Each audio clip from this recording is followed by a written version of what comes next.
El secuestro de una usuaria de redes sociales cuyo cuerpo ensangrentado apareció en una fotografía en su propia cuenta de Twitter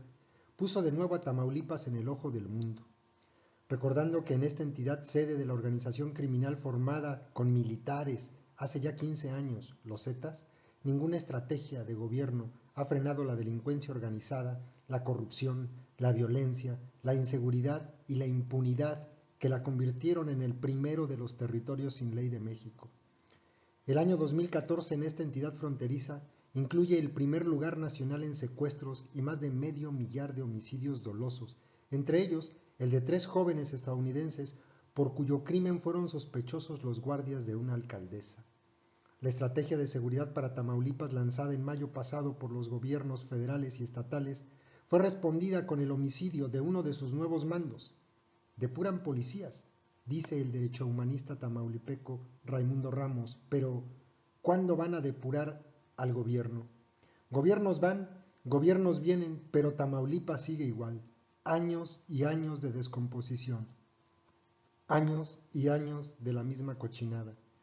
Las sospechas de que había una relación entre el poder político y el crimen organizado de Matamoros, Tamaulipas, trascendieron al menos desde mediados de 2013, cuando se publicó que la entonces candidata del PAN a la alcaldía de esa ciudad, Leticia Salazar Vázquez, había recibido más de $3 millones de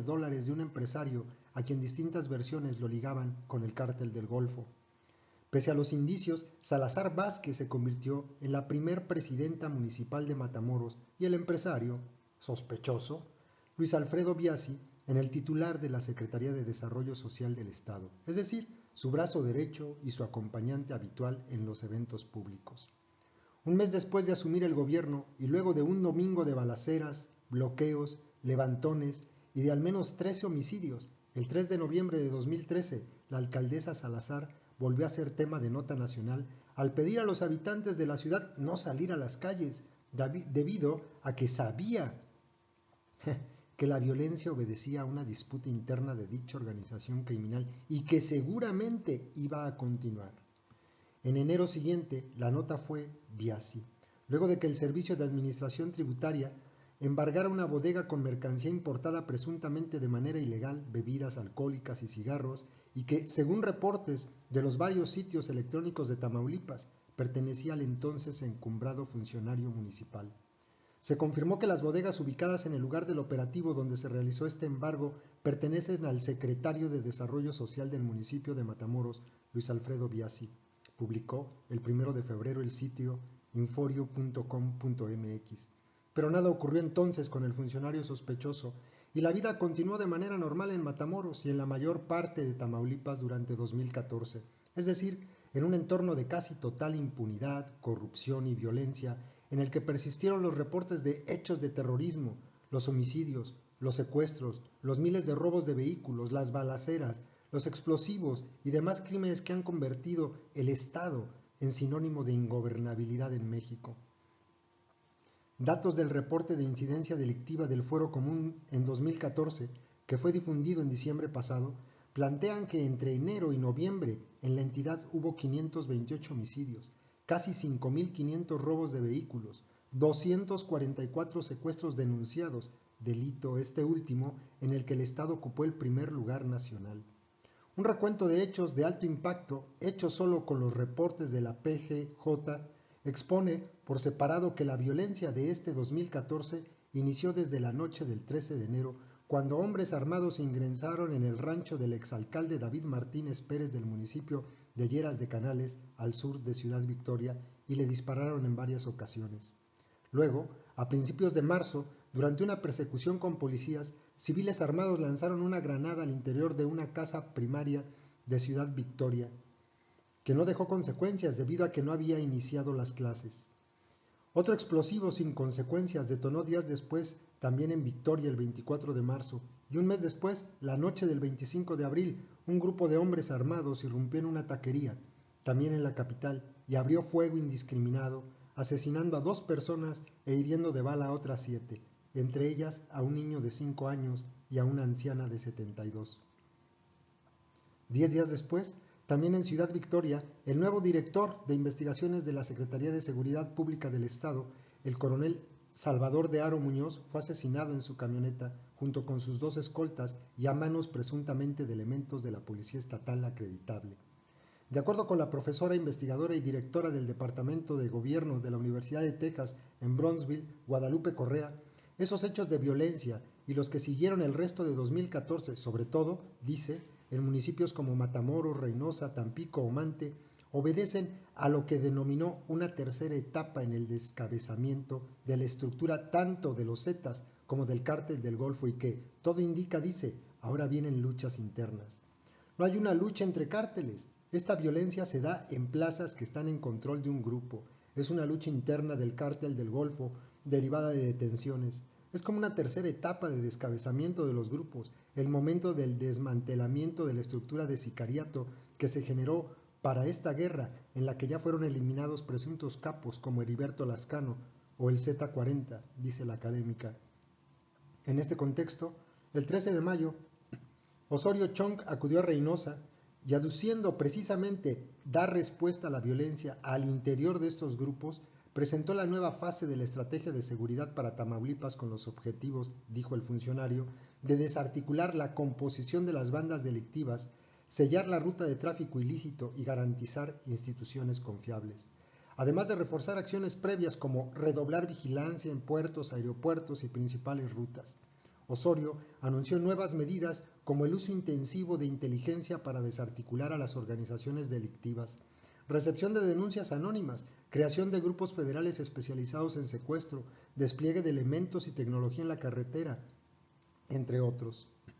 También dividió la estrategia en 4 zonas: frontera, costa, centro y sur, y a cada una asignó mandos especiales de parte de la Secretaría de la Defensa Nacional y de la Secretaría de la Marina. Para finales de julio, tanto el gobierno federal como el gobernador, el priista Egidio Torre Cantú, presumían una reducción del 38% en los homicidios dolosos de junio con respecto a mayo, aumento en las denuncias anónimas y el arresto de 7 de los 14 objetivos prioritarios fijados al inicio de su estrategia. Tamaulipas, sin embargo, volvió a sorprender no solo a México, sino al mundo, a mediados de octubre pasado, cuando en las redes sociales fue difundido el secuestro y posterior presunto homicidio. La Procuraduría General de Justicia del Estado solo confirmó lo primero, de la doctora María del Rosario Fuentes Rubio, que, identificada en Twitter como @mute2, reportaba situaciones de riesgo en la región.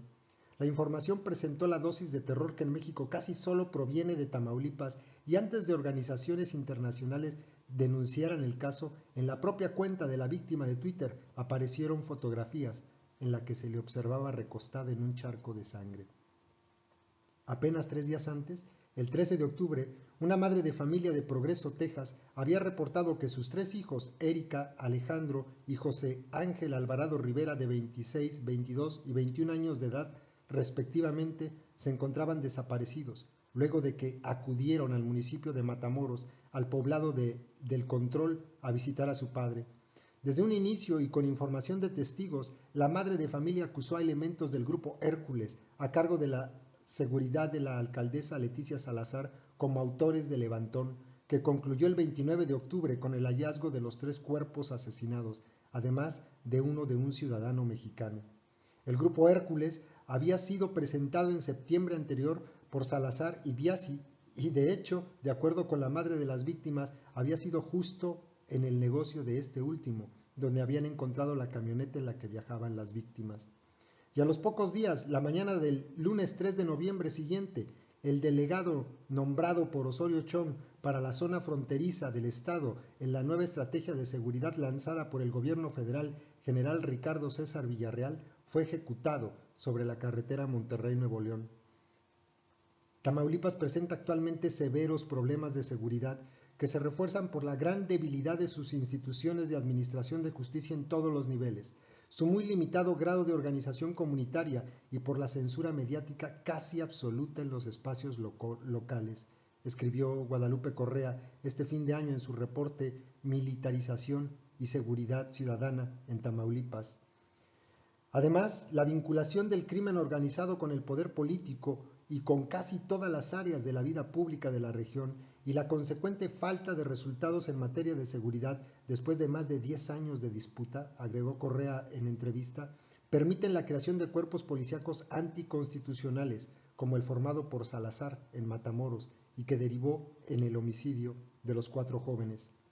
En una situación como la de México, donde la policía no hace lo que debe, sino que adopta posiciones extrainstitucionales, donde no hay rendición de cuentas, puede ocurrir casos como el de Iguala, donde desaparecieron 43 normalistas, donde los policías se extralimitan porque no hay coordinación, ni se ha reconstruido la policía. Todo esto concluye porque la historia del Estado en el último siglo es la de la vinculación del crimen organizado con todos los demás aspectos de la vida pública del propio Estado, y porque los Zetas, que por su formación militar expandieron el concepto de violencia y crimen organizado en el país, y el cártel del Golfo han contado por años con el poder político. Si los Zetas y el cártel del Golfo pudieron llegar a controlar el Estado de esa forma, las policías, quien entra y sale de la política, se debe a la gran unión, al poder que le han dado los políticos al crimen organizado, a la protección, a que todos han operado para fortalecer este sistema que es controlado por grupos criminales.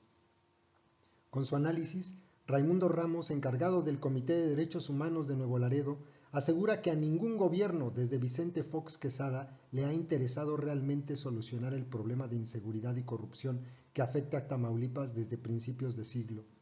No le quieren entrar a resolver el problema de corrupción porque tendrían que empezar, por ejemplo, por meter a la cárcel a Tomás Yarrington, exgobernador señalado en Estados Unidos como lavador de dinero para los 2 cárteles, además de ser cómplice del homicidio del excandidato Rodolfo Torre Cantú.